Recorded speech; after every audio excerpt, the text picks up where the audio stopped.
I'm Kylie and welcome to this video. Today, gagawa tayo ng DIY liquid hand soap from the Wise Cleaner. So, pinadalhan nila tayo ng DIY kit kung paano gumawa ng liquid hand soap. Akalain nyo yun guys, di ko alam na kaya nyo palang gumawa ng sarili nyo liquid hand soap. Pwede kayo magbenta, pwede nyong ipag-giveaway, or pwede na lang din for personal use. Amazingly, you can actually make 13 to 14 liters out of this kit. So, ayan, excited na ako. Ito yung kit nila.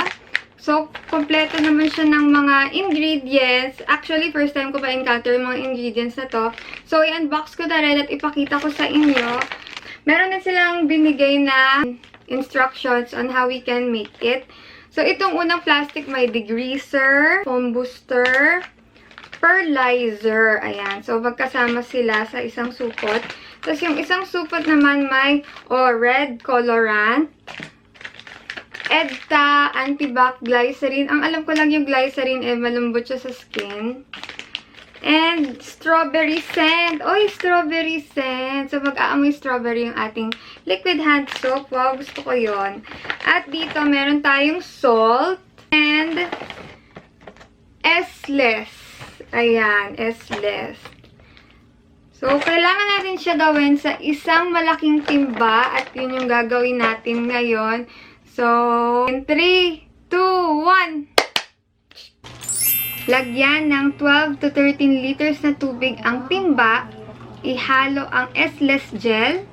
Haluing mabuti hanggang matunaw. Paalala, matagal matunaw ang S-less gel.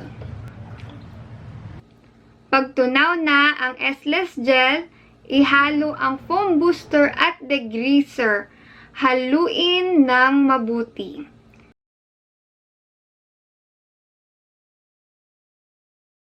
Sunod na ibuhos ang EDTA, anti-bac at glycerin. Haluin muli ng mabuti.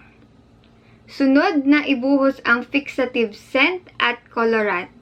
Haluin ulit ng mabuti.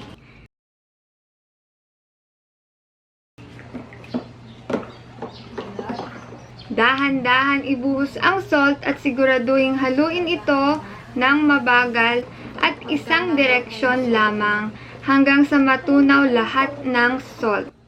Mararamdaman na ang pagbigat ng mixture. Sunod na ibuhos ang pearlizer at haluin ng mabagal lamang. Pag siguradong tunaw na ang lahat ng salt at malapot na ang mixture, takpan ng timba at ipahinga ng 24 hours upang mawala ang bula.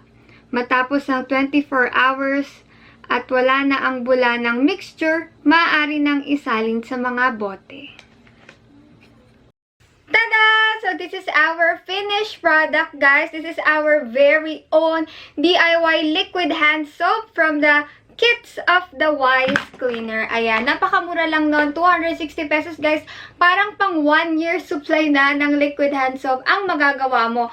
Pwedeng ibenta, pwedeng ipag-giveaway na rin. Packaging na lang talaga yung kailangan. Kasi guys, talaga ako, kinapos ako sa packaging. Buti na lang nag-provide din yung Wise Cleaner ng 2 lalagyanan. Pero sa totoo lang, kung san-san ko na lang linagay na container yung mga nagawa kong liquid hand soap. Perfect po for personal use. At guys, take note, napakabango po ng product nila. Grabe, amoy na amoy yung strawberry. Dumidikit yung amoy sa kamay ko. Kaya ayan, ang bango-bango rin ang kamay ko. At talagang mabula at nakakalinis siya. Ayan, nakakatuwa lang kasi ganun lang pala kadali gumawa ng sarili niyong DIY liquid hand soap. Ano lang, halo-halo lang, halo-halo. Halo-halo lang ang kailangan. Tsaga-tsaga lang ng medyo onting muscles, no? Pero hindi naman ganun kahirap. So, na-provide na lahat ng materials na kailangan natin dun sa kit na iyon. Please do check them on Shopee. Available sila sa Shopee. And you can also check them out on their social media accounts, Facebook and Instagram. Aside from the DIY liquid hand soap, gagawa rin tayo ng DIY liquid dishwashing soap. So, meron din silang kit for that. And meron din silang kit na DIY liquid detergent, DIY liquid bleach, amazing, at saka DIY fabric conditioner. So, ayun guys, I hope you enjoyed my video. So, abangan nyo po yung susunod kong DIY videos.